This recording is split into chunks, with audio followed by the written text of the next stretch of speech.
In this video, we're going to go over a category of scripts as it pertains to post-appointment follow-up calls or happy calls. These are calls that we're going to give customers after we complete an appointment just to ensure their satisfaction.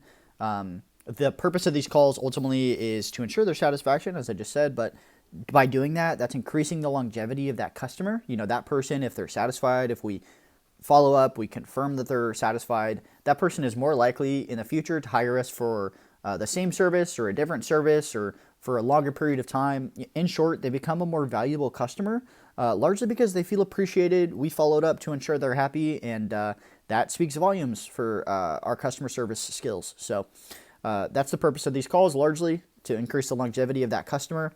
The lifetime value is another way to put it. That person's going to spend more money with us over time. But this conversation is a great opportunity for us to cross-sell different services or maintenance plans, as well as to remind them to leave us a review and try to get reviews out of the conversation. So for the most part, the post-appointment follow-ups or these happy calls, they're going to start with, hello, Miss Smith, or hello, customer's name.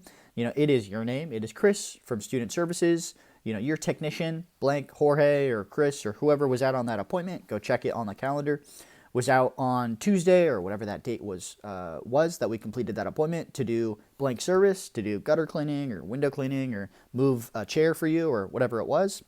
We wanted to follow up to make sure your appointment went well. Leave some space for the person to answer. If no, then see what their complaint is and see how we can troubleshoot their complaint to make it right. That's probably the most valuable outcome of these follow-up calls, to be honest, is let's squash any issues before they really sprout and have a chance to spread. So this is extremely rare that the person will say, no, I did not have a good experience, but it's valuable to be able to troubleshoot and make that situation correct if they do. But 99% of the people will report that, yeah, like I had a great experience. Jorge was very nice. He was clean cut. He showed up to my house on time. He communicated. And he pointed out this problem, and he solved it for me, or whatever their review of the situation was. The large majority of the people are going to say, yeah, I had a good experience. So your response to that is, oh, wonderful. Like, we really appreciate your business. After the person reports that they had a good experience, this is very intentional. We're going to ask, do you use Google or Nextdoor or Facebook or Yelp?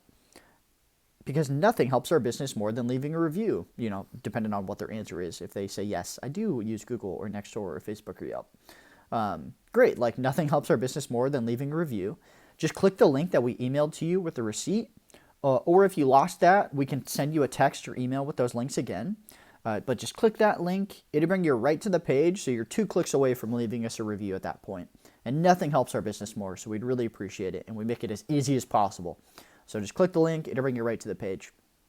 But that's the exchange you'll have about the reviews. And then the last thing to try to touch on in these calls is, are you by chance a part of our home maintenance plans or our gutter protection plan or some sort of recurring service or, recurring service into the future that we can provide to them or for them?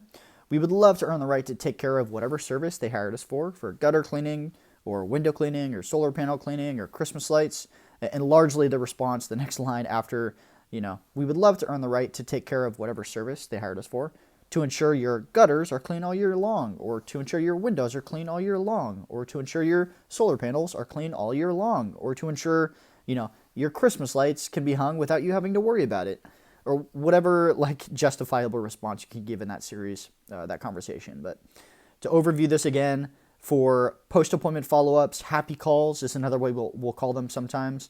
They increase the longevity of the customer, effectively just make them a more valuable customer because they'll hire us more over a longer period of time, very likely.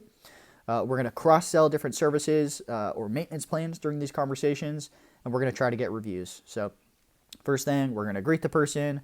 We're going to remind them of the appointment they had with our technician. We wanted to follow up, ensure that they're happy, get a yes or a no. If no, then try to troubleshoot.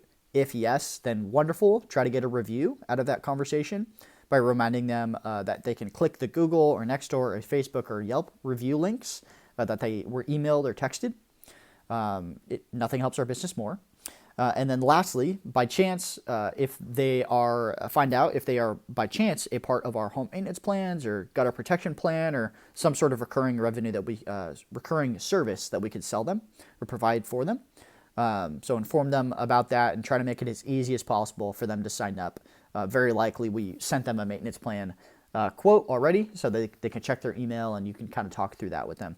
But this is a high-level overview of what you should be going over for the post-deployment follow-ups, or the happy calls as we call them.